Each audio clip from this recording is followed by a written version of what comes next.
وتكرمنا وتوضح لنا ما أشكال حتى يفهم إنك تعلم ولا نعلم وأنت علام الغيوب ربي اشرح لي صدري ويسر لي أمري واحلل عقدة من لساني يفقهوا قولي أما بعد.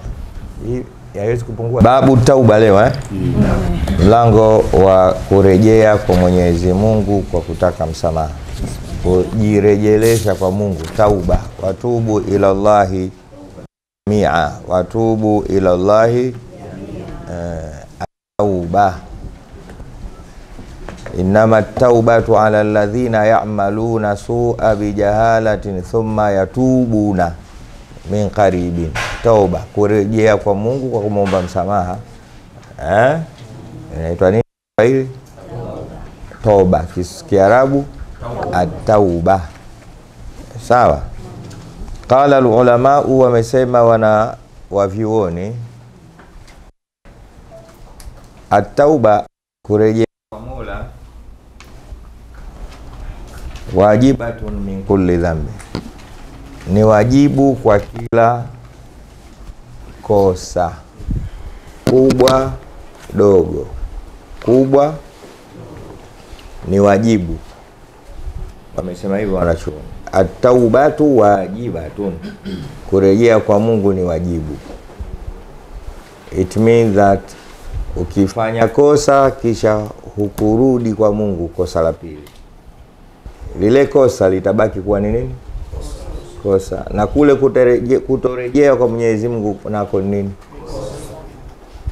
Maana kwa hiyo unakwenda na kosa lilosababishwa na kosa.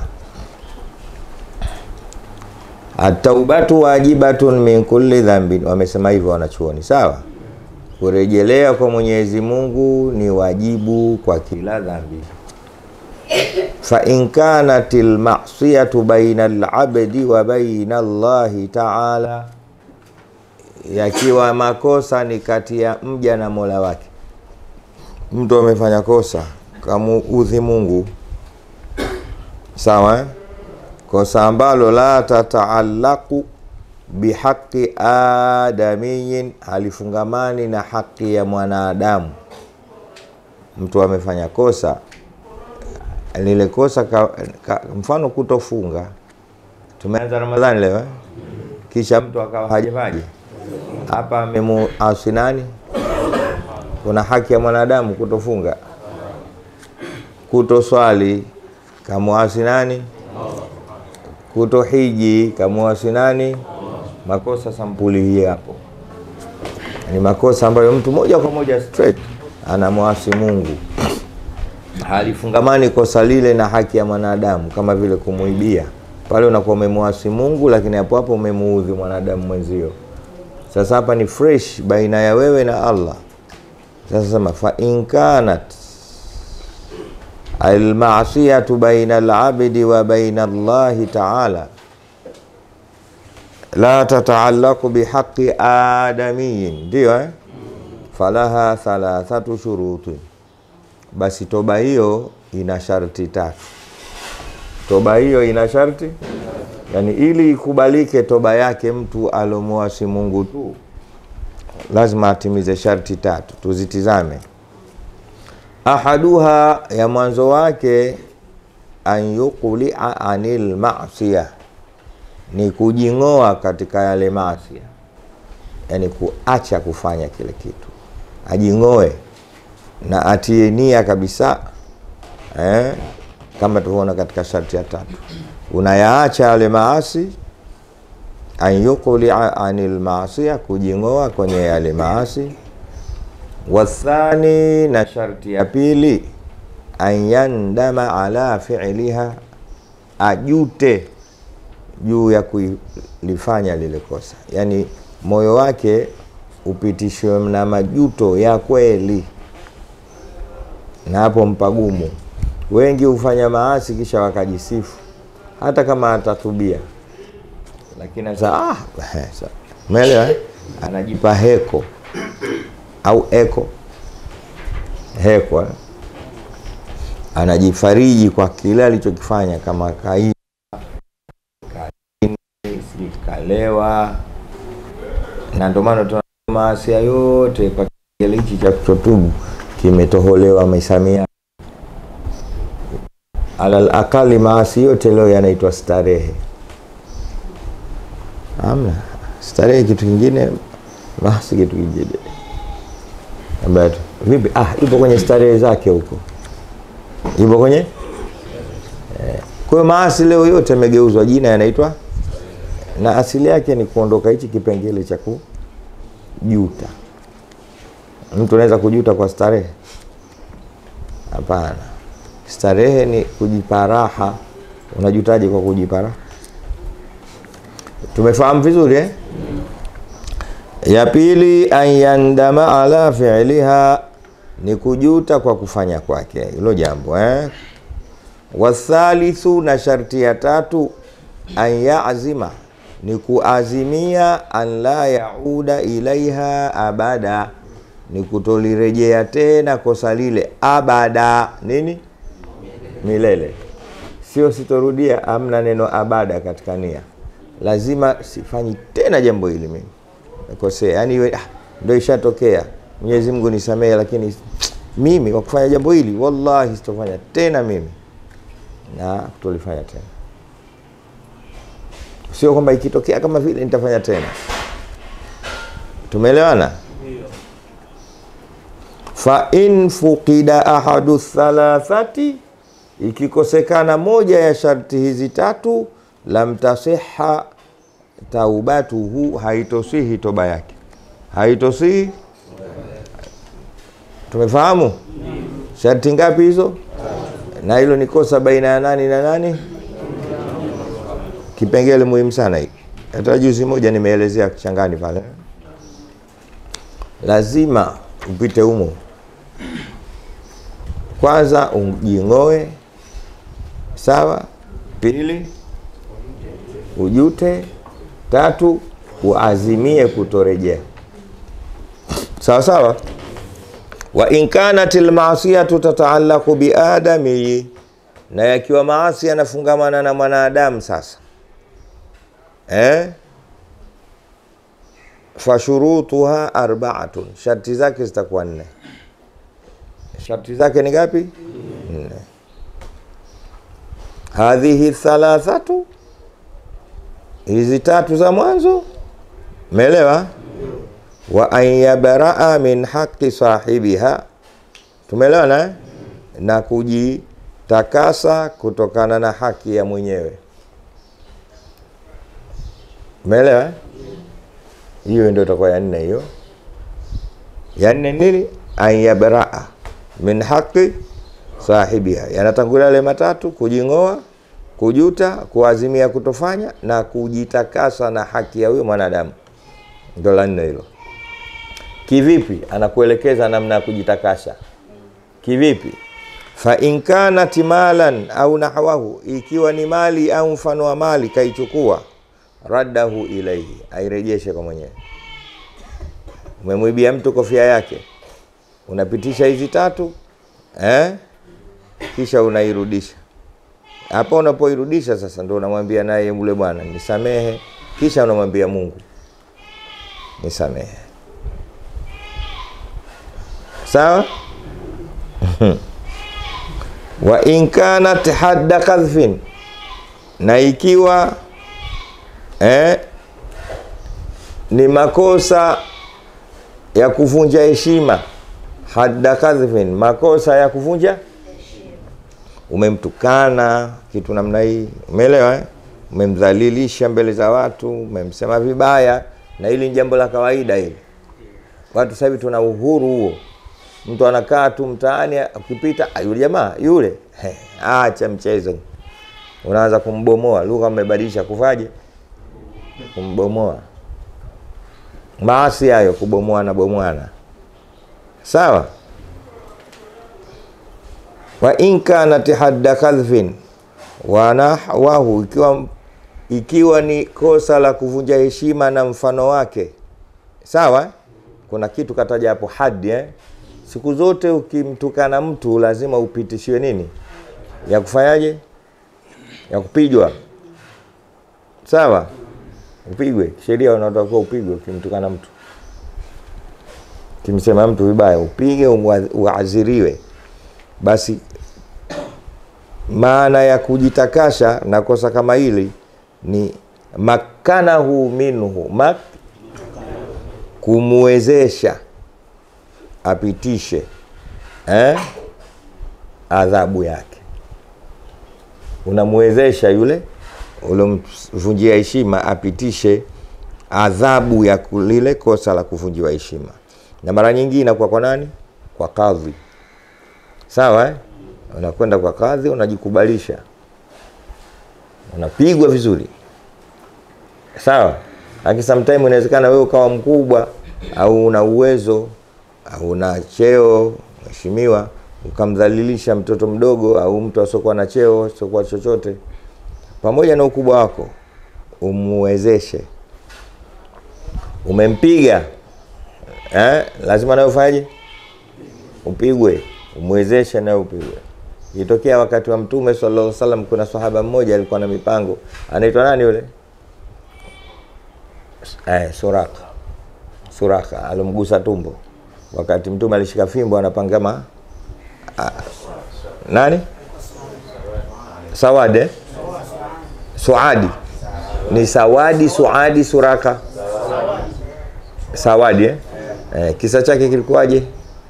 Hussein. Mmoja hapa ilikuwa wameanza katika vita. Sasa Mtume alikuwa amefika wakati wa swala. Akawapanga watu ili waswali. Sasa Sawadi alikaa vibaya katika swafu. Alikuwa na tumbo hivi. Ana kitambi sema. Hakukaa vibaya, alikaa hivi akawa na kishiri. Ana mihirabu. Ikatokeza mihirabu. Swafu kisha akampiga, alikuwa na fimbo. Akampiga nacho ili apate kukaa vizuri. Tumbo hili. Akampiga nacho nani Saada akamwambia Mtume Muhammad sallallahu alaihi wasallam, "Aujamdani ya Rasulullah." Umenitia maumivu, umeniumiza. Mtume akamwambia, "Lipiza kisasi." Nani anamwekezesha? Mtume basi lipa kisa chako. Sasa hii ndio tamkini. Kule Mtume kukubali. Tizama cheo cha Sawad na Mtume, nani mkubwa? Lakini Mtume afanyaje? Makana huu. Akambaba bana, akamfungulia tumbo kana nipige na mimi. Yeye kumbe hakutaka kulipiza, yeye alitaka kukumbatia. Akapata fursa ile akaitumia vyema. Imefahamika ni mfano hai. Kwa hiyo wa in kanat hadda kadhfin wa nahwahu makkanahu minhu, hiyo makkanahu mfano wake ndio hapo au talaba afwahu, au atake kusamehewa naye, bwana nisamehe bwana. Ni wa in kanat ghiba, anaendelea kusema ayabra manake na ikiwa ni kusengenya, hiyo ndo babu kubwa, ndio ile kubomoa istahallahu minha, amtakashe na wale masengenyo, amtakashe. Naweza kusema yule muone yule kiko jozi kweli, basi fanya juu chini umtakashe. Ukiwa umemsema mbele za watu, mtakashe mbele za watu. Ukiwa umemsema peke yako, basi mtakashe ikiwa peke yako na yeye. Sawa? Kwa mtu mmoja, mimi miaka 3-4, mmoja katika watu wenye bakti ya kusema vibaya duniani mimi, lakini mwenyewe napenda mimi napenda kwa sababu najua faida yake, na napenda kila siku watu waniseme kwa sababu faida yake naijua. Siku nimeona sisemwi na vipi, mbona pungua. Kwa hata mkiona watu huko wananisema sana, nyewe furahini kwa faida yangu, kwa faida yangu mimi. Huko mtu tu anaweza kukaa ukapita akajifanya anakujua sana, kumbe anakuona kwenye kanzu tu, ukipita wanakuona maulidini hivi nini, lakini ile mahia yako haijui. Unatoka wapi, unaishije, inakuaje, unapitishaje mambo yako, ukafanikiwa vipi, mikwamo yako na hajui. Lakini akikuona atakuwa anajua jukwaa hivi, atakuwa na sangene katika simu. Lakini Mtume Muhammad akipita huyo anajisemea tu. Msiwe na tabia hiyo nyinyi watoto, sawa? Namjuaje mtu namna? Basi bwana walinisema na nikamjua fulani. Mimi kaida yangu sema mpaka utohoke, kwa sababu napenda uniseme kwa faida zangu. Nakaa kimya, sikugusi wewe. Sikugusi na sikwambii hivyo sivyo. Sio unajiridhisha. Atuendelee. Basi nilikwenda mwenyewe akafigota pa. Nafanya hii ni dhulma kwa yule mtu. Kosa analifanya lingine, anamtuma mtu nipate kumsamehe. Kosa la pili. Kamtuma kama mimi sijamsikia. Sawa? Apite mule kwa waliomsikia awaambie yule bwana hayuko vile. Apite yule bwana, nilikwambia hivi kuhusu yule bwana sivyo. Wewe bwana nilikwambia sivyo. Hiyo ndio toba yake, sio mie. Mimi sije kunitakasha kwangu, antakashe huko alikonichafua. Wewe imechafuka kofia unafua chupi. Maana gani? Hivi vitu tofauti. Huko aliponichafulia huko akanitakasie huko. Akiona tabu kwamba wale watu ni wengi na washakuwa muwazauna, basi sisi watu wa maulidi asimame katika maulidi kama 5 tu hapa, amuombe Master Solomon, bwana mimi nina kitu kidogo. Basi itatoka speaker ile, itakuwa nishatakaswa mimi na toba yake imefaje? Imepita. Mmeona mtihani huo? Msipende kusema watu. Ukimsema mtu umekula nyama yake. Unaweza kula mtu nyama bila kumuua. Maana yake umefaje huyo? Na unajua malipo ya mtu kuua mtu. Umemuua. Aya akulu. Nasemaje? Katika suratul Hujurat. Ayuhibbu ahadukum an yakula lahma akhihi maita fakarihtumuhu.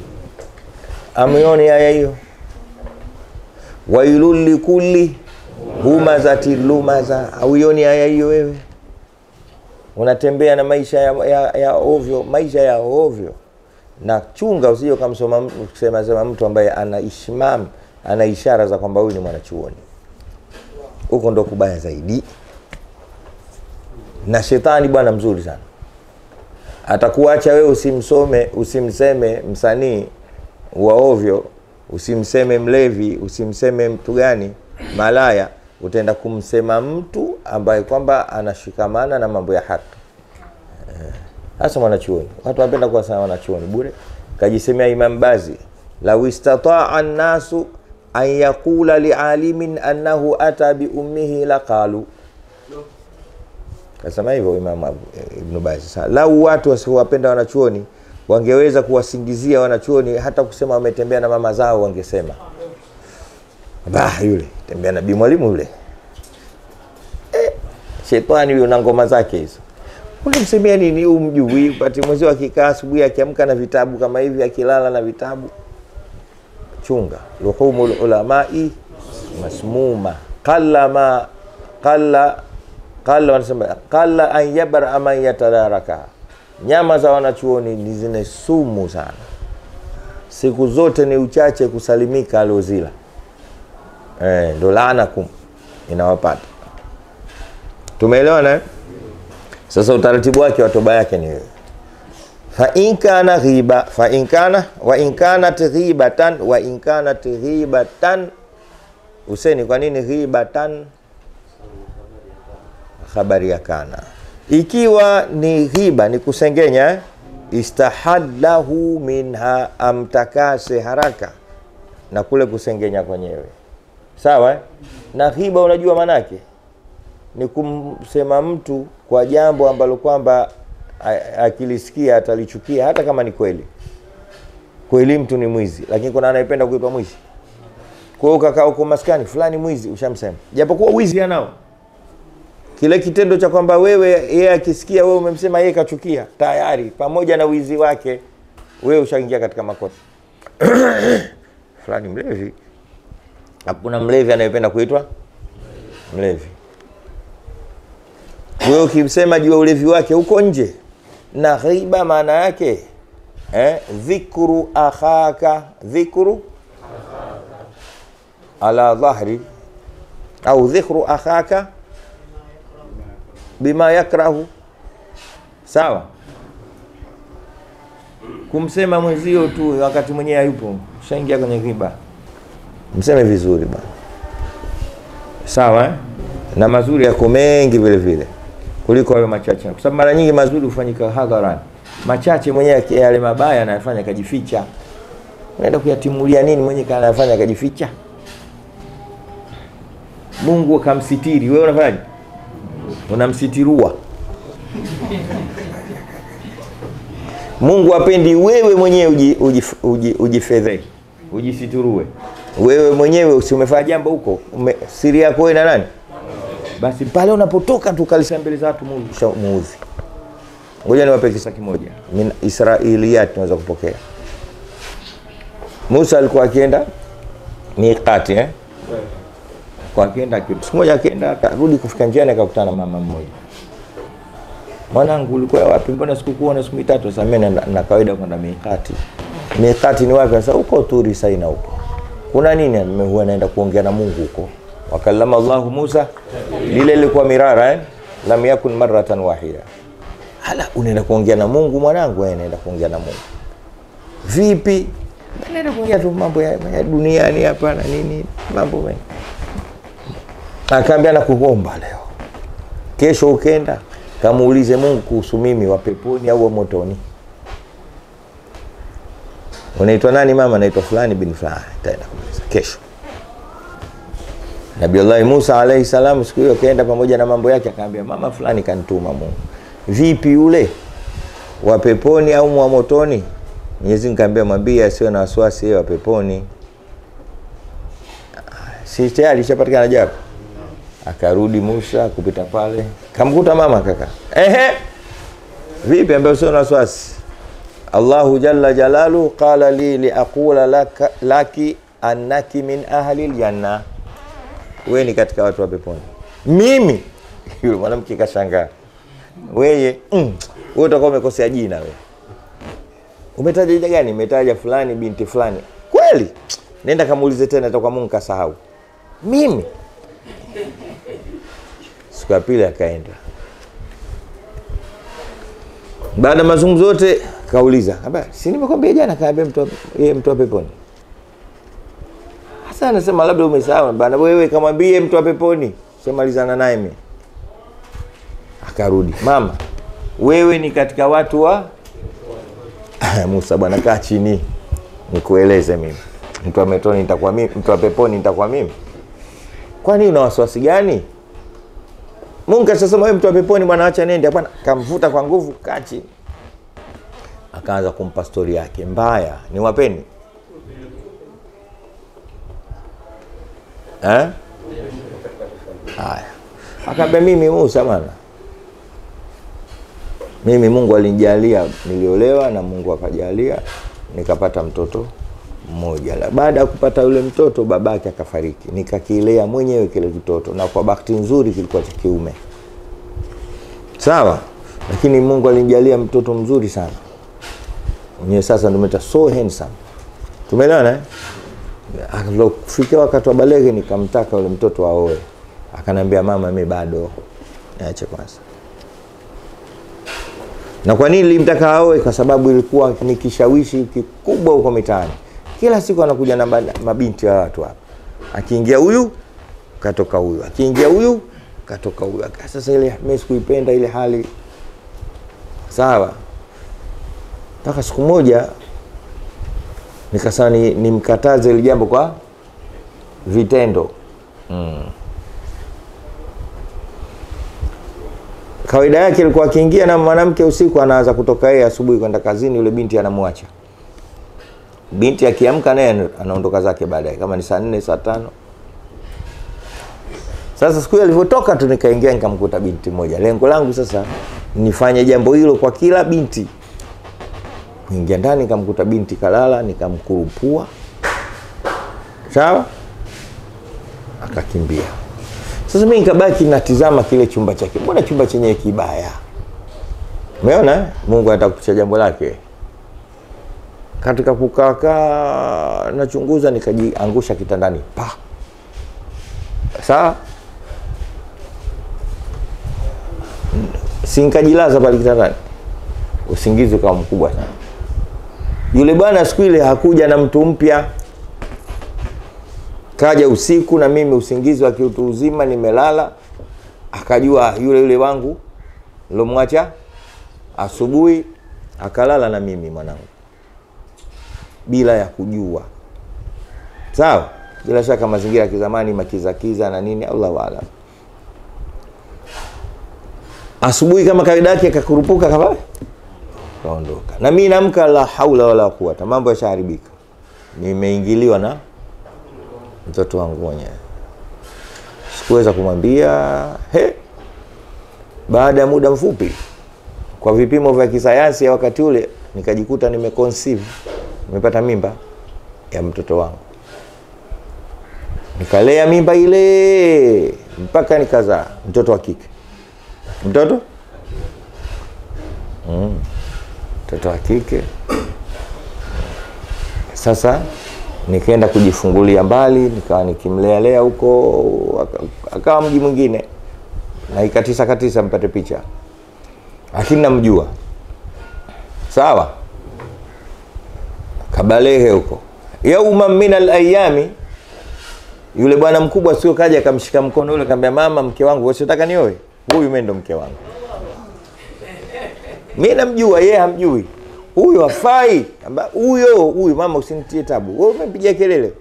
Ugomvi kama mkubwa pale akanishinda wakaoana wale. Mtu na kaka yake na babake. Maana upande umeelewa? Alipofika hapa Musa amesema, alisema hapo nani? Ngoja nirudi kwa Mungu. Ngoja.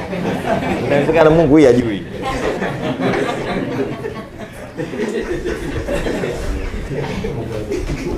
Akarudi. Fika kule Mwenyezi Mungu bwana yule bibi hivi pale Mungu akamwambia yule ni mtu wa motoni. Sasa kamwambie sasa kesha kuwa mtu wa motoni. Kivipi? Ina maana siku zote hizo habari Mwenyezi Mungu unajua Musa alikuwa akiongea hivyo wakallama Allah Musa. Akamwambia mimi nazijua hizo habari vizuri zote. Lakini pale mwanzo ilikuwa ni siri yangu mimi na yeye tu. Sasa ushaingia wewe isharibika siri. Umeona? Mungu mmoja katika majina yake ni Sataru. Hataki hata wewe ulichokifanya uwaambie watu. Ukifanya kile ulichowaambia watu ambao mwenyewe umekifanya siri, kosa lingine. Kwani umejidhihirisha kama huyu mama na picha yake. Sasa ikiwa wewe kwa wewe ni hivyo, je, wewe kwa mwingine? Nyewana. Chukueni picha mwende nayo huko. Acha mambo ya watu. Waachie watu mambo yao na Mungu wao. Hayakuhusu. Jana nimwambia mtu mmoja wangu wa karibu sana. Kwa sababu yanayokuhusu wewe ni mengi kuliko yasiyokuhusu. Shughulika na yale mengi yako. Usijiongezee mengine. Umeelewa vizuri? Ndio mlango wetu wa leo. Sawa wa in kanat hibatan istahallahu minha, ikiwa ni sengenyo amtakase, na kumtakasa ni hivyo Naogopa ukisikia watu wameanza kukaa wanaanza fulani wewe inuka, huyo chika njia balaa unajitengezea hapo. Ondoka pale, waache wao endelee kula nyama. Sawa? Usichangie. Hii kuchangia unajitia katika makosa. Unajitia muflis. Unajitia? Mtume sallallahu alaihi wasallam aliwahi kuuliza, ataduruna manil muflis? Ataduruna? Mwamjua nani alifilisika? Wakasema almuhlisu fina man laysa lahu mata'un wala dirhamun wala kadha wala kadha. Muflis katika sisi ni yule asiokuwa na pesa kamalizika. Mtume akasema hapana, muflis katika nyie sio huyo. Muflis ni yule mayati yaumal qiyama bi salatin wa zakatin wa hajjin wa kadha wa kadha. Anakuja siku ya kiyama na kila kitu vyote kakamilisha, kama swala mukammala, kama haji mabrur, kama saum mubarak, kila kitu. Lakini wayati wakadi shatama hadha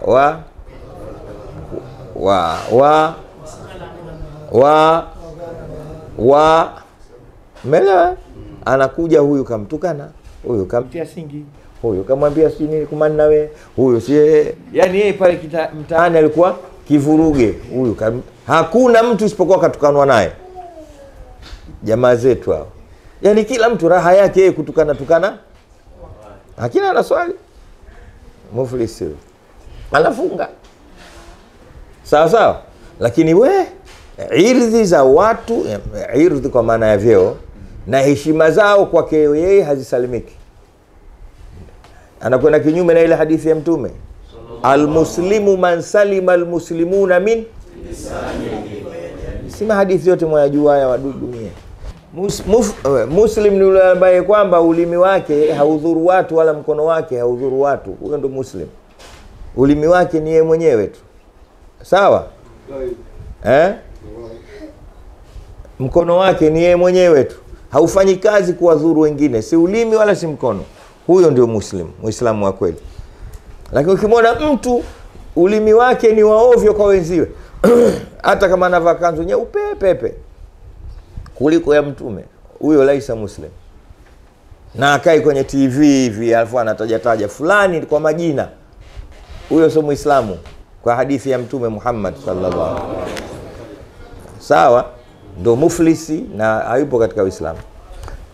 Basi fa in kanat malan wapi pale, wa in kanat hibatan istahallahu min, atamtakasha wa yajibu an yatuba min jami'i dhunubi, na kuna pasa kutubia makosa yote makubwa kwa madogo.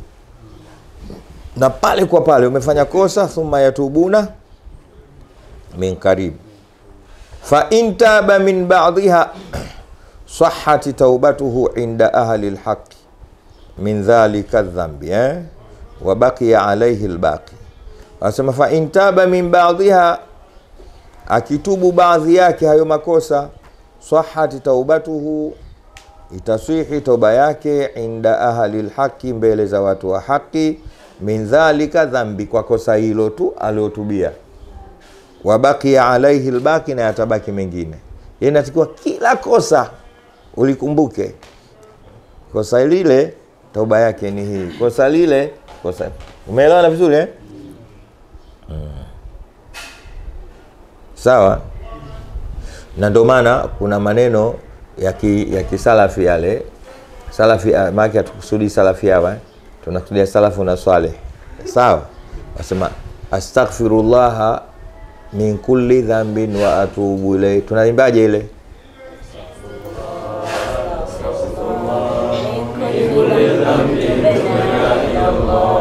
Mbona ile tumewekewa sisi kwa sababu igote katika makosa yote.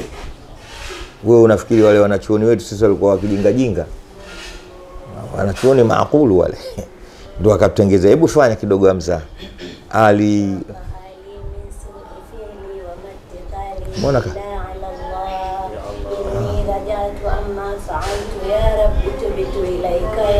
mbona hiyo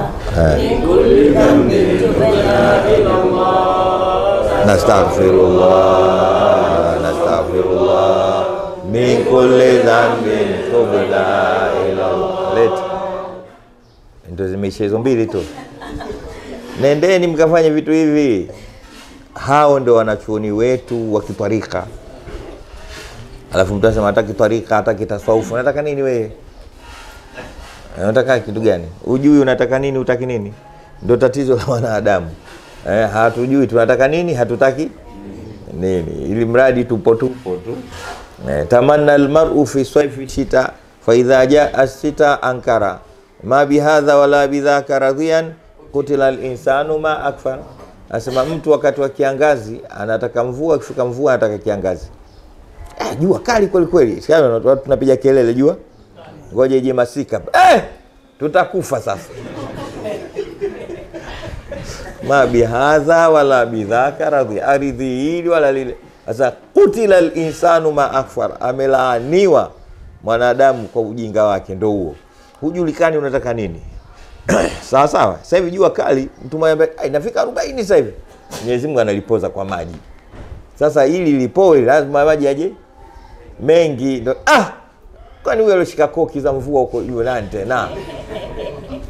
Qutila insanu ma akfar. Ndio sisi katika mambo yetu yote. Msalimu Mtume Muhammad. Sawa Kwa hiyo fa intaba min ba'dha sahati taubatuhu inda ahli alhaqi min dhalika dhanbi wa baqiya alayhi albaqi. Pameeleweka hapo? Waqad tadhaharat dalailul kitabi, na zimedhihirisha dalili za Qur'ani wa sunna na sunna wa ijma'u, ndio al-umma, na mapatano ya umma ala wujubi tauba, juu ya kuwajibu, juu ya kupasa toba. Sawa kwamba toba ni wajibu bidalailil kitabi wa sunna wa ijma'il umma. Tukisema toba ni wajibu kwa Qur'ani, wajibu kwa hadithi, na wajibu pia kwa mapatano ya umma. Sawa. Qala Allahu ta'ala watubu ila Allahi jami'a. Mungu amesema hivyo na rejeni kwa Mungu nyote, ayuhal mu'minuna, enyi waumini, la'allakum tuflihun, ili mpate kufaulu. Umeona ayuhal kuonyesha kwamba muumini anakosa. Muumini ndo watubu ila Allahi jami'an ayuhal su'al kafiruna tu, hata waumini wana makosa. Ili mradi umekosa, rudia kwa Mungu. Umeelewa? Ayuhal mu'minun. Mmepapenda hapo Watu wanatoana uuminini kwa sababu ya kukosea tu. Yule naye yule. Muumini bado nani? Usimlaani, usifanye chochote. Sawa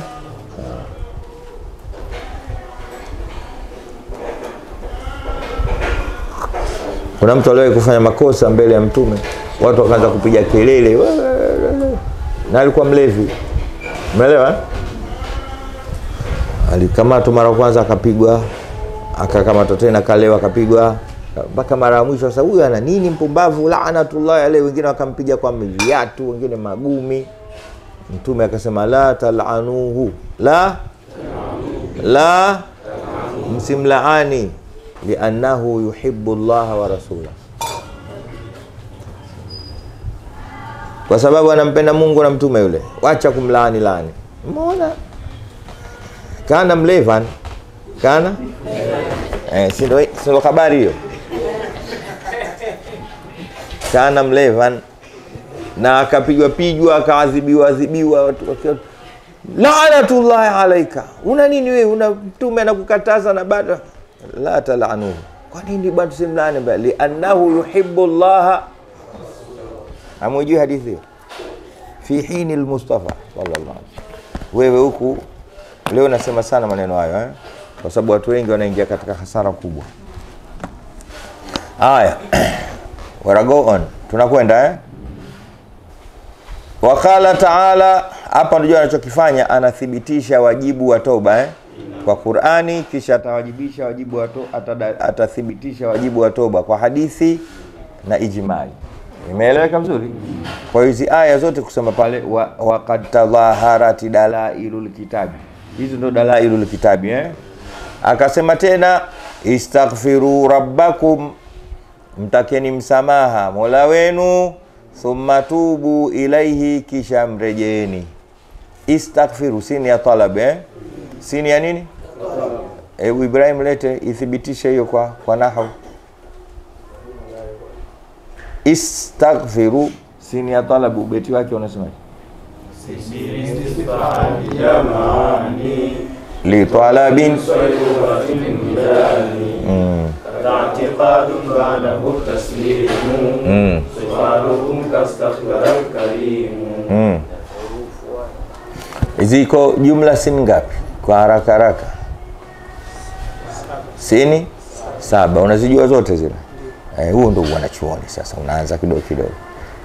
Sawa Sasa watu wasikia wewe unajua nini? Sini tu hujui. Sasa wewe unafikiri ile sini alifu be te the jim he si ile sini shin. Kumbe anakugusa huku katika sini hizi. Sasa hizo ziko mpaka 21. Unataka kuondoka juzi na beume nataka kwenda kuoa, nenda tabaki na zangu 14 zangu nabaki nazo mwenyewe. Ni benge watu watanga sana, ni benge au ni lunge. Ni kuachia hizo zingine. Unajua kulunga? Abdalla, unajua kulunga? Unajua kulunga wewe? Kulunga. Nini unalunga? Fuata. Fuata. Kwa lunge. Yaani kumlunga ile kujipendekeza kwa mtu kwa ajili ya kitu fulani. Ndio lunge. Baki hapo. Wakala ta'ala ya ayyuhalladhina amanu. Leo ana waumini tu ya ayyuhalladhina, enyi ambao wameamini, tubu ila Allahi, rejeeni kwa Mungu, taubatan nasuha, kurejea kweli, kurejea.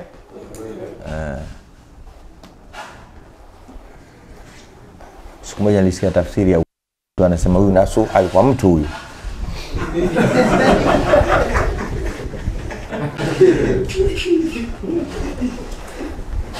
Na akasana mimi kipata mtoto wangu nitamuita nasuha. Tubu ila Allahi taubatan nasuha. Taubatan nasuha ni hizo sharti 4 huko. Ndio taubata? Umeelewa? Sio jina la mtu. Taubatan nasuha ni hizo sharti 4 hizo huko. Umefahamu mwalimu? Tunaendelea. Kaleta aya 3 kuthibitisha kwamba Qur'ani inasema kutubia ni wajibu. Zote ni fi'lu amri hizo wal amru yaktadhil wujuba, wal amru yaktadhi. Leta ubeti. Wa hadduhu istida'u fi'li wajibi. Wote basi. Bil qawli mimman kana duna ghalibi. Biswigati fa'al fal wujubu huqiqa. Biswigati fa'al fal wujubu huqiqa. Ndio wanachuoni huo. Twende. Ndio. Ndio.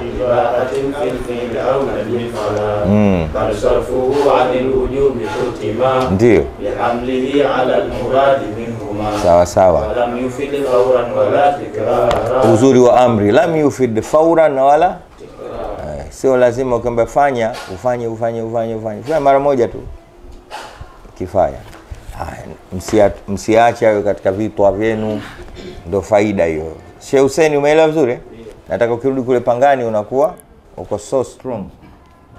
Waache watu nini, lakini usiache dua kwa sababu ukiwa unasoma vitu hivyo watu hawajui. Kitu cha kwanza anakutafutia ndimu, wanaiandika chungu, wanakifanyaje sijui, wanaanza kuwashwa. Wanaroga bure bwana, roga watoto watu tu. Wakati watoto wanapata tabu kusoma, wewe wanawaona hivi. Unaenda kuatia wazimu baadaye, baada huyu kumsaidia hapo mtaani akuongozeni unaanza. Kuna mtu mmoja ananiambia kisha kuwaoni huko. Sioni bwana sasa hivi bwana Sasa mkirudi majumbani kwenu asubuhi, mchana, jioni, msiache kusoma adauna. Sawa? Adauna kila siku. Ndio ijaza yenyewe, sema tumekubali. Jingani na kabila adauna mtu atakutoa matende ya uso.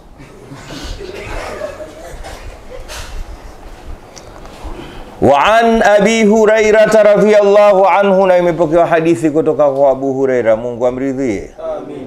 Qala, amesemaje? Amesema sami'tu Rasulullah sallallahu alaihi wasallam, nimemsikia mjumbe wa Mungu sallallahu alaihi wasallam yakulu, anasema wallahi. Mtume anaanza kwa kuapa na apa kwa Mwenyezi Mungu, inni, hakika mimi, la astaghfirullah, namtaka msamaha Mwenyezi Mungu, wa atubu ilaihi, na narejea kwake, fil yaumi, kwa siku moja, akthara, zaidi, min 70 mara, ya mara 70 kwa siku. Mtume sallallahu alaihi wasallam yastaghfiru rabbahu akthara min 70 mara, zaidi ya mara 70, zaidi ya, sio mara 70, akthara min 70. Man yaqulu dhalika? Rasulullah sallallahu alaihi wasallam. Sasa yeye mwenyewe Mungu kishamwambia inna fatahna laka liyaghfira laka Allahu wama wa yutimma ni'matahu alayka lakini yeye anaishi hivyo. Yeye kisha samehewa lakini anaishi hivyo. fil yaumi, fil ali ya istighraq, kwa maana kila siku. Hiyo ali ya kila siku. Kwa hiyo al hana asubuhi, hana Jumatano wala Alhamisi, yeye kila siku yastaghfirullah, tena akthara min 70 mara. Tumeelewana?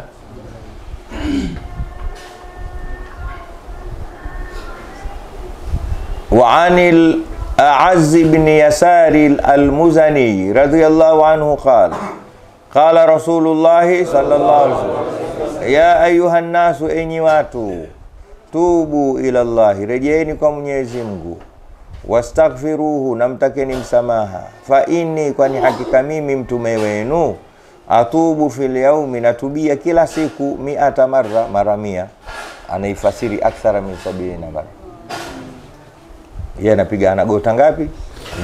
Afu kuna watu ambao hizi mara mmepata wapi? Mbona mara tume mara nyingi mambo yake anahesabu mara. Anasema semeni subhanallah baada ya swala mara 33, alhamdulillah mara, Allahu akbar mara, namtaka msamaha mara. Sasa na sisi tukifanya mara huko tunakosea nini? Sawa, mwenye kusoma Allahu mara 3. Sasa hizi mara mmezipata wapi? Tumezipata kwa mtume. Basi tu wao kila kitu ugovi. Jamaa wabishi sana. They sometimes wakana sema hawa wanataka nini, lakini sasa hizi mara za mtume wazioni. Yaani ugomvi mkubwa sasa hivi. Mmepata wapi hizi mara hizi? Mbona Yasin mara 2, Yasin mara 3? Mtume mwenyewe ndio ana mara zake. Sio tunazipata huko. Sawa? Unajua huwezi kupata kitu kingi bila ya mara. Sasa udhkurullaha dhikran, ili ziwe kathira bila ya mara itathibitika.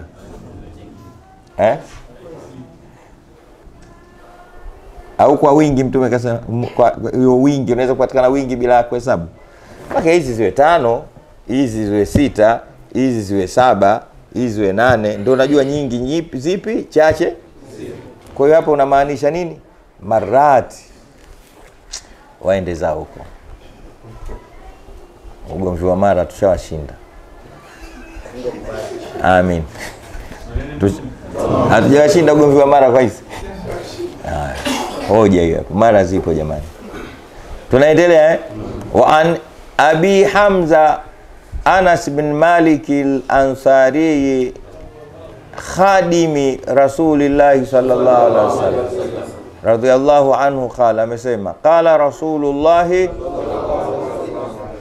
Allahu, hakika Mwenyezi Mungu, afrahu, ni mwenye kufurahi zaidi, bitaubati abidihi, kwa toba ya mja wake, min ahadikum, kuliko mmoja wenu, sakata ala ba'irihi, aliopomoka kutoka juu ya mnyama wake, waqad adallahu fi ardi falatin, na akampoteza katika ardhi tambarare. Tumeelewana yani hapa kama kafupisha maneno tu mbele huko itafunuka zaidi hiyo hadithi, nayo ni hiyo, na ndio itakuwa hadithi yetu ya mwisho kwa leo wa fi riwaya, na katika riwaya Imam Muslim, Allahu ashaddu farhan, ndio Mwenyezi Mungu ni mwenye kufurahi sana, bitaubati abidihi, kwa toba ya mja wake, hina yatubu ilaihi, pale anaporejea kwake, min ahadikum, kuliko furaha ya mmoja wenu, kana ala rahilatihi, alokuwa juu ya kipando chake, bi ardhin falatin, kwa ardhi tambarale, yani ardhi ya ile ya jangwa, ya poli. Sawa famfalatat minhu, akamtoroka yule mnyama, akafanyaje? Akatoroka. Wa alaiha, na juu ya mnyama yule kulikuwa na nini? Taamuhu, chakulache, wa sharabuhu, na kinywaji chake. Fa ayisa minha, akakata tamaa kabisa, harudi tena yule mnyama, na time yote nitakufa, kwanza sijui nakwenda wapi na ninaendaje, lakini sina maji, sina chakula, hapa nilipokaa nisubiri nini? kifo, ndio faayisa, akakata tamaa, minha, na kurejea kwa mnyama wake. Faata shajaratan, akauendea mti, maskini ya Mungu, fatajaa, akajilaza ubavu. Umeelewa irtajaa, akajilaza ubavu. Fi dhilliha, katika kivuli cha mti ule. Wakad aisha, name hakika amekata tamaa kabisa, min rahilatihi, ya kukipata kipando chake. Sawa, kwa kalala hivi hapa tena mimi ni kufa. Sawa. Fabainama huwa kadhalika, anasema katika fabainama huwa kadhalika, ilivyokuwa hivyo yeye. Sawa, alivyokuwa katika hali hiyo, idha huwa biha, ghafla yeye huyo, manake ghafla mnyama huyo amerudi na kila kitu chake, qaimatan indahu, amesimama mbele yake. Basi fa akhadha bi khitamiha, akazishika kamba zake zile yule mnyama. Thumma qala min shiddati alfarahi, kisha akasema kutokana na wingi wa furaha au ukubwa wa furaha yake, akasemaje? Allahumma, Mola wangu wa haki, anta abdi, wewe ni mja wangu Mungu, wa ana rabbuka, na mimi ndo Mola wako. Furaha hiyo imempelekea hivyo Waswahili wanasema akachapia. Allahumma anta abdi, Mola wangu wa haki, wewe ndo mja wangu bwana. Wa ana rabbuka, na usiwe na shaka mimi ndo Mola wako. Mtume anasema akhtaa min shiddati alfarah, amekosea kutokana na ukubwa wa kufurahi kwake. Sasa huyu amefurahi mpaka akakosea. Umeelewa? Tena anakosea, anasema maneno ya kufuru, lakini Mungu anafurahi zaidi kuliko huyu pale wewe unaposema astaghfirullah, astaghfirullah. Umeelewa? Ndio mara nyingine nawaambia watu, msije mkagombana na watu aliowafurahikia Mungu. Mantiqiyan, wewe unamsema mtu kwa kosa unaolijua alilofanya, kumbe saa nyingine Mungu kishamfurahikia kwa kosa lile lile. Kumbe mawali wengi walikuwa wa maasi, kwa sababu wanapata nini? Furaha ya nani? Ya Allah subhanahu wa ta'ala. Hujasoma suratul Furqan? Mungu mfika pahala akageuza yale yale maasi akawa ndio mema. Aya inasemaje? Ulaika yubaddilu Allahu sayyiatihim hasanatin. Tena ulaika watu hao Mungu anayabadilisha maovu yao kuwa mema. Kwa ile ile dhambi yake kwa Mungu akimfurahikia, anaigeuza inakuwa swala. Lile lile kosa ulomsemea huku, kumbe yule katubia kwa Mwenyezi Mungu, analigeuza linakuwa hija. Lile lile Mungu analigeuza na kwa ndo saumu yake. Acha kuwasema watu wenye kukosea kosea, mwachie Mungu mwenyewe. Tena ukimuona yule wala usimkimbie. Wewe ukiweza mnasihi, ukiweza. Kisa cha mwisho na nafikiri nishakitoa hapa. Kwa wakati wa Musa vile vile walikutana watu wawili, mmoja muasi sana, mwingine mcha Mungu sana. Wamekutana katika kichochoro ambacho kwamba lazima wapishane hapo. Yule mtu wa maasi akaona haya, akaona kwa kukutana na mtu mwema, Allah, nikutana na huyu bwana. Yaani anajilaumu kwa kuona haya.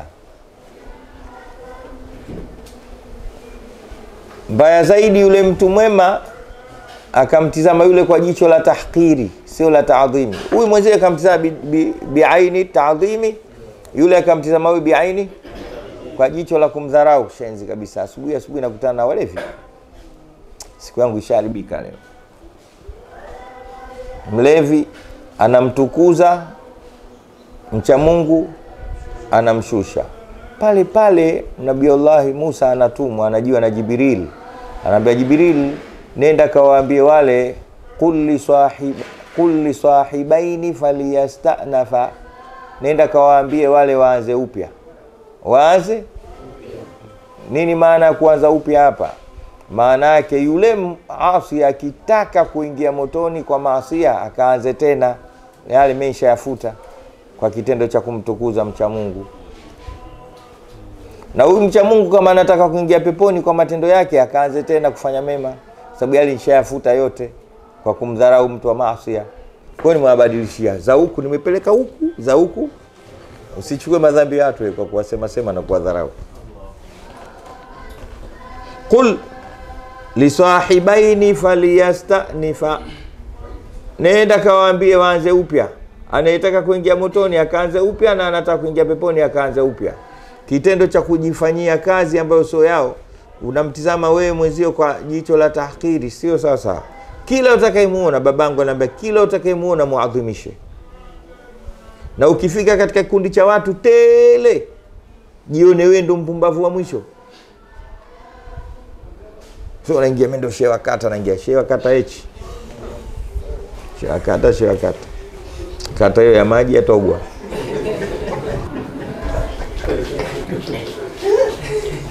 Wewe ukiingia hata kama wanakutukuza, hapana. Bado sio wakati wangu. Tena kuwa serious ya jambo hilo. Sio unafanya mzaa. Wanakuumiza wenzio. Wewe unapendelea ile, kumbe ndio unabomoka. Man tawadhaa lillah, man tawadhaa, lazima weke hicho kitu. Man tawadhaa mbele waman Allahu wa rasuluhu alam. Lete vitu kidogo. Amna maswali 1 2 3. Mbona wewe maswali mengi yameagusa? Twende, anza mwalimu.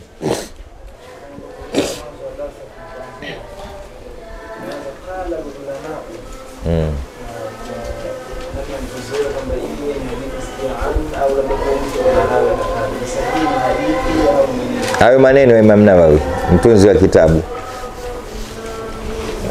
So hadithi hiyo. Hayo ni maneno ya mtunzi wa hadithi, tunazianzia huko mbele. Anataka kuelezea tauba katika kitabu chake, kabla ya kuleta aya na hadithi akasema wanachuoni wanasema kadha. Ulama warathatul anbiya. Kwa hiyo wanachuoni wamesema. Swali lako Hamza? Au ndio hilo? Sio swali. Katika mjadala wetu ambao tunajadiliana kwa ajili ya kupata mafumo ya kuelekeza shehe. Amerekodi mjadala wetu bwana mkubwa hapo na Abdul Hamid kuhusiana na ambacho tunajadili. Lakini alivyorekodi karekodi vibaya. Yeye kati ya takdiri ambayo tumeitia hapa katika hii wa kullu ni Rasulillah. Mambo ya burda sio? Taanzia kesho. Tukimaliza tu burda, kabla tujaingia kutaleta hiyo. Lete.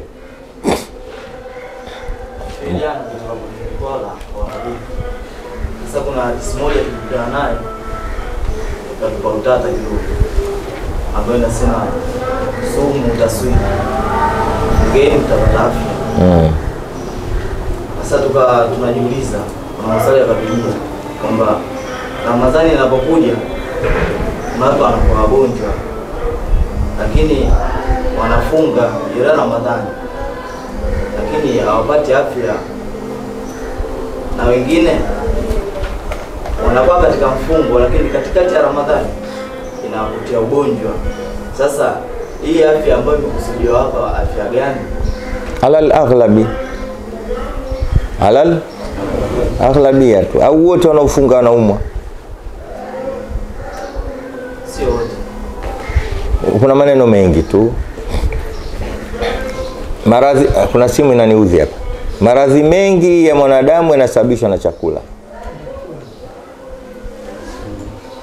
Sawa. Katika maradhi mengi ya mwanadamu yanatokana na mfumo wa tunaletewa saumu sisi kuondosha maradhi yanayosababishwa na chakula. Hiyo moja. Sawa? Lakini unaweza kumwona mtu akafunga kisha katikati akaumwa. Mmoja hapo mie katika kila Ramadhani lazima nilivyofuatilia nikaja kugundua kumbe kuna baadhi ya maradhi yanaondoka kwa kuumwa.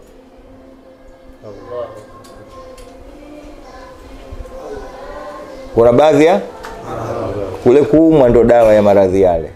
Ili utokee uzima upitie kuumwa kwanza.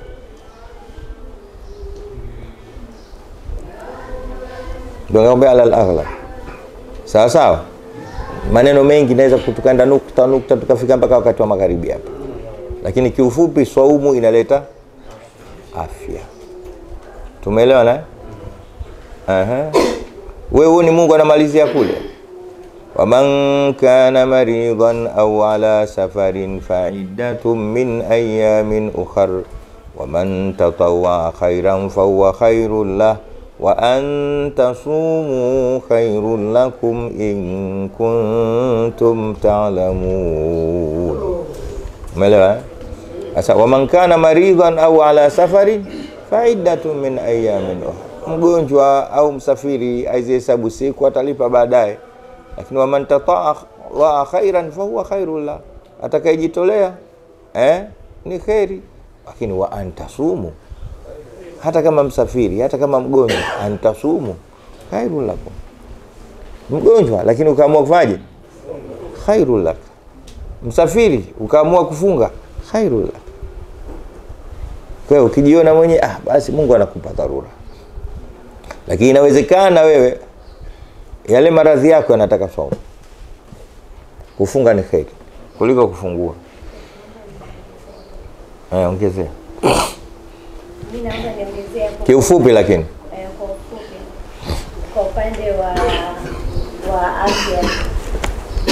Hapo walikuwa wameuliza kuhusu afya, mimi nikagugu hapa kwamba afya ni nini. Wanasema Kiingereza health is a variety of definitions. Yani ni tafsiri nyingi which have been used for different purposes over time. In general, it refers to physical, emotional well-being, especially that associated with normal functioning of the human body, absence of diseases.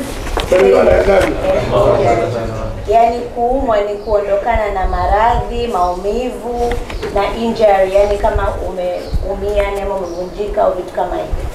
Hasa hiyo ndo afya. Sasa afya tunaweka vipi kwenye kufunga? Mimi nilikuwa nategemea jibu la pili la Sheikh. Yaani ni jibu exactly la kitasawuf. Sasa tukija kwenye afya kwa upande wa biolojia, ukiangalia sasa hivi kwa sababu kuna hizi lifestyle diseases, haya maradhi ya kisasa kama pressure, sukari, uzito uliopita, sijui watu kuwa na kitambi, hizo machangamoto hayo. Ukiangalia hata ukiwa kama unafuatilia mambo ya afya kwenye YouTube, unakuta watu wa kawaida tu, madaktari, yani watu hata sio Waislamu kabisa, wanampa mtu treatment ya intermediate fasting. Hiyo ipo, yani achilia ifunga ya Ramadhani. Kuna intermediate fasting, yani anaweza anaambiwa labda asile asubuhi aanze kula mchana. Diet. Umeona hivyo. Kwa hiyo ukiangalia ile intermediate fasting wameitoa huku kwenye hadithi ya Mtume inayosema sumu tasbihu. Kwa hiyo hata kama umefunga pia iangalie unavyofuturu ili upate hayo matokeo. Usijikute unakula labda vyakula aina 5 vyote ni wanga. Yaani chapati, andazi, tambi, ndizi, muogo vyote ni wanga. Kwa chagua chakula kimoja tu cha wanga kitachokusaidia kunyanyua mgongo wako ili uweze kufanya ibada. Ongeza matunda, mboga na protini, yani kama samaki, maharage, sijui kuku hivyo. Ili tupate, sababu kweli ni changamoto, kwa sababu Waislamu tumekuwa tuna changamoto guys. Umeelewa bwana? Umeelewa vizuri eh? Yeah. Sumu tafsihu maana yake ni hiyo.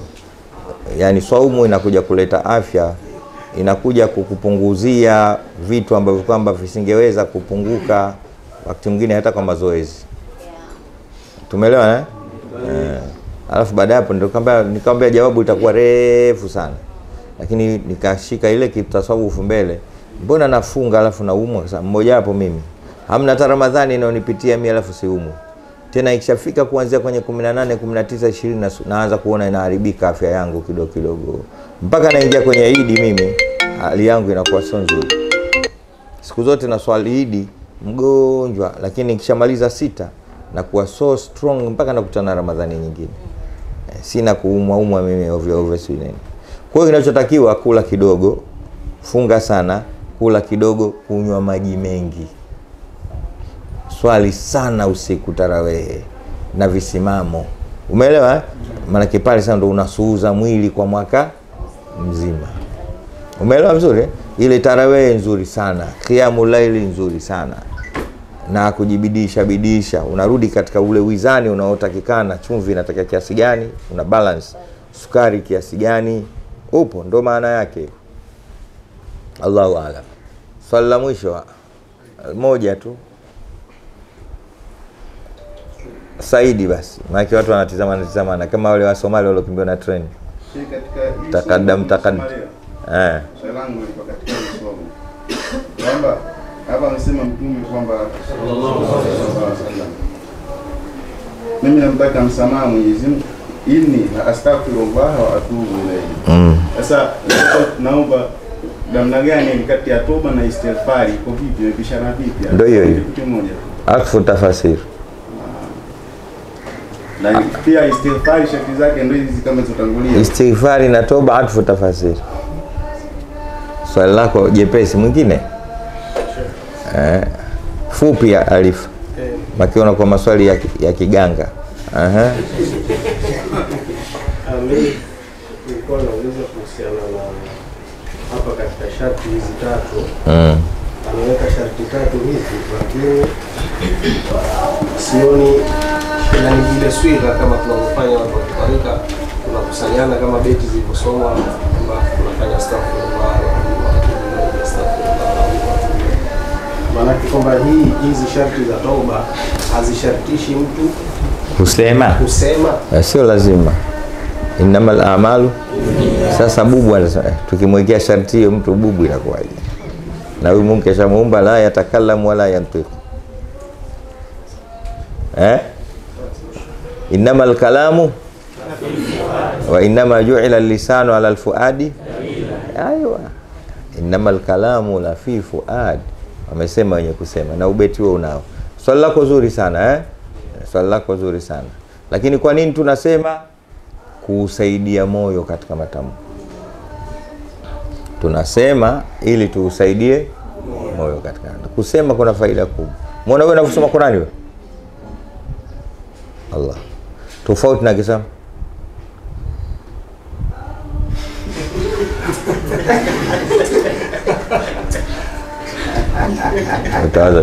Lakini hivyo bismillah unasoma, unausaidia moyo kuboost, umeelewa, na dhakira kuiweka pale. Ndio fa idha quri'a al-Qur'anu wa ansitu, umeelewa. Qur'ani inataka uisome tena. Angalieni hata Mtume anasema ni bora kusoma Qur'ani kwa kuitizama kuliko hata kuhifadhi. Umeelewa? Hata kama umehifadhi, rudia tu mwenyewe kwa kuibakisha. Lakini unapoamua sasa kusoma Qur'ani, qira'atul Qur'ani nadharan ni bora zaidi kwa kuitizama hivi. Sababu faida zake ni kubwa sana. Kutizama herufi zile na nini. Mimi natumia miwani Boshen tu. Jana hospitali kula ameshangaa bi mwalimu anaomba msaafu. Madaktari, huyu havai miwani, sasa huyu havai miwani na hajawahi kumuona kavaa miwani tangu kazaliwa. Na hivyo herufi anavyovisomea bi mwalimu wewe uone. Viduchu kisafi kama hivi kufungua zipu yake. Kwa sababu anasoma sana Qur'ani yule bi mkubwa kila siku. Moja katika karama za bi mwalimu alisoma, ana msafu wake umekausomea kwa miaka mingi tangu sisi wadogo tunaona nao. Siku ile ungua nyumba hapa, imeungua kila kitu, msafu ule ukuwaka. Umeungua mpaka tofali, umeona? Ule msafu huko. Umeelewa? Yani kaukuta vimetoka vitu viwili, kikasha chake cha dhahabu na msaafu wake. Juzi kaomba, leteni msaafu wangu ule. Chuma hicho. Unangoja watu wa Kiswahaba wapo. Hii swali gani lingine? Sije kasahau bwana. Ya maswali ya burda kesho. Kama ulikuwa unataka basi utaki tena. Maji fulumavu hiyo. Hadithi ya juzi ni wa Sikizeni swali. Ulizungumza ukasema hadithi hii mtume amekuja tu kuonyesha kutolea tasawuri ya kuhusu muhimu wa nia. Sasa na hadithi yenyewe sasa وعن أم المؤمنين أم عبد الله عائشة رضي الله عنها قالت قال رسول الله صلى الله عليه وسلم يغزو جيش الكعبة وإذا كانوا ببيداء يخصف بأولهم. uliza nishaijia. Sasa ukazungumzia kwamba hadithi hii mtume amekuja kutulani tasawuri ya ule umuhimu wa nia. Amekuja kusimulia umuhimu wa nia. Sasa nakuja pia hii nayo leo kama hivi ambayo tofauti. Hii ya leo pia na hivi au ya leo ipi ya toba? Hii katika ule kufurahi Mungu na vile vile. Najaribu kuunganisha. Yaani nilipotatizika kwenye hii hadithi ya leo alipokuwa akielezea kufurahi kwa Mungu wakati anapotubia mja wake na kufurahi kwa yule bwana alipotolewa na yule mnyama wake. Hii ilikuwa ni hakika au ni kutolea kwa sababu ni picha kuonyesha Mungu hapo. Mtume hapa anataka kutuonyeshia namna furaha ya Mungu kwa mtu anavyorejea. Tumeelewana? Nimeshakuelewa sasa. Sio kwamba hiyo tukio limetokea. Sawa? Kama ile ya siku ile, lakini anaonyesha. Unajua kuna mtume alikuwa yeye ni mwingi wa mifano.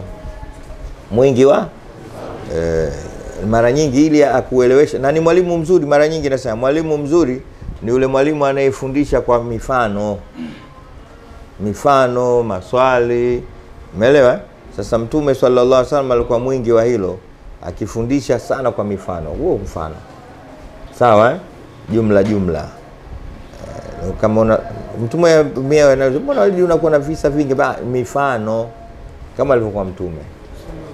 Tumeelewana? Aliwahi siku moja akasema Mtume, inna minashajari shajara, hakika katika miti kuna mti huo alianguki maua yake. Sawa? Sijui kigogo chake kadha. Hadithi nzuri tu. Sijui nini. Akauliza mti gani huo? Watu wakataka kujua wakaukosa. Mmoja tu ndo Abdallah bin Umar akasema mtende. Akasema basi muumini ni kama mtende, kila kitu chake ni thamani tupu. Nenda kaigugu wewe, ni watu wa Google. Inna minashajari shajaratun, utaiona. Inakuja hadithi yote bi ajmaliha. Leta kidogo Sheikh. Kwa uchache sana. Basi. Na miaka mingapi? Kuna mtu anauliza hapa, naomba kujua hukumu ya hizo perfume za kilevi, alcohol. Za kilevi? Zenye kilevi. Naomba kujua hukumu yake. Inategemea asilimia hivyo vilevi. Sawa? Inategemea. Tushalijibu sana swali hilo. Inategemea, ikiwa nyingi haifai. Lakini ikiwa nini ni kama siki. Tushawahi kueleza hilo jambo. Kama siki inatoka katika nini? Ina hiyo hawaiti kilevi, inaitwa kileo. Kileo ni kile kitu kilichowekwa kikaoza kikavunda. Haikusudiwa kwamba hiyo inatokana na pombe. Alcohol. Kileo, kitu kimewekwa huko mpaka kikaoza. Sasa inategemea asilimia, wanachuoni wengine wamesema asilimia ngapi. Lakini akiona tabu aache tu. Ajipake mwenye maua, tuendelee na safari. Tupe vitu. Kuitafuta katika Qur'ani sura gani aya ngapi? Sema, pendelea kusema Allahu qawiyun bi'ibadi, Allahu latifun bi'ibadi, Allahu latifun bi'ibadi, yarzuqu man yasha'u wa huwa al-qawiyul aziz. Isome sana aya hiyo, inaita hela, inaita fedha, inaita riziki hiyo. Kingi bwana. Allahu latifun bi'ibadi, yarzuqu wa huwa al-qawiyul. Ni aya namba 19 sura fulani. Sawa? Na kupeni hiyo. So mnakaa mimi tuna hela, si nini fedha. Someni sana. Idadi ipo. Wewe katafute tu idadi utaipata. Lakini ninachotaka mimi isomwe asubuhi, mchana, jioni. Unachanganya na salatu ala nabii. Sawa? Allahu latifun yarzuqu man yasha'u wa huwa al-qawiyul aziz. Sadi inaita fedha hiyo, hatari kubwa. Rabbana taqabbal minna innaka antas samiul alim wa tub alaina wa la tub rahim. Allahumma afina wa tufina muslimin. Allahumma afina iyahum sharra masaibi dunya wa din. Allahumma ajil farajika alaina wa bi rahmatika arrahmin. Sallallahu alaihi wasallam ala sayyidina